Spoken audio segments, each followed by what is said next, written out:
गणेश भक्तों, आपका मेरे चैनल पे स्वागत है। एक बार की बात है, एक बुढ़िया माँ थी। वह अंधी थी और वह गणेश जी की पूजा आराधना किया करती थी। गणेश जी उसकी पूजा आराधना से प्रसन्न हुए और उसे कहा कि माई आप एक वरदान मांगो।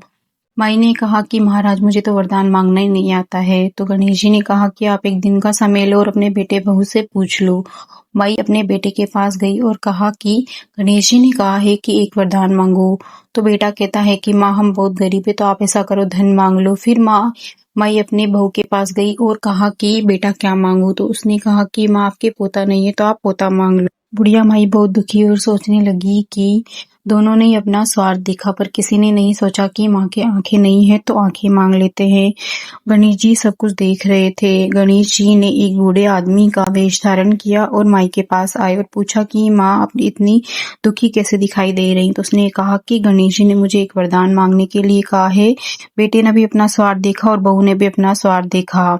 तो बूढ़ा आदमी बोला कि आप ऐसे करो, सारी चीजें एक साथ मांग लो। माई ने कहा कि नहीं, गणेश जी ने तो मुझे सिर्फ एक चीज मांगने के लिए कहा है, मैं इतनी सारी चीजें कैसे मांग सकती हूँ। तो उसने कहा कि जैसा मैं बोलूँ उसको आप याद कर लेना और वैसा ही जाके गणेश जी को बोलना।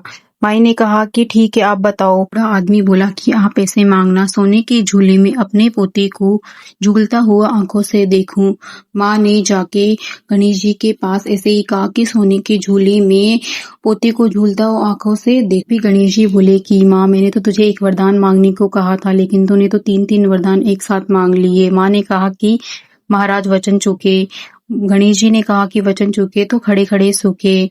गणेश जी ने माँ की इच्छा पूरी कर दी। जब माँ अपने घर गई तो देखा कि एक सोने का महल है और उसमें एक सुंदर सा कुंवर एक झूले में झूल रहा है। जैसे गणेश जी ने माँ की इच्छा पूरी करी, वैसे ही सबकी करना है। गणेश जी महाराज, जैसे आपने बुढ़िया माई की सुनी, वैसे ही सबकी सुनना, होकारा देता ना, कहता ना, सुनता ना, सबकी इच्छा पूरी कर जो।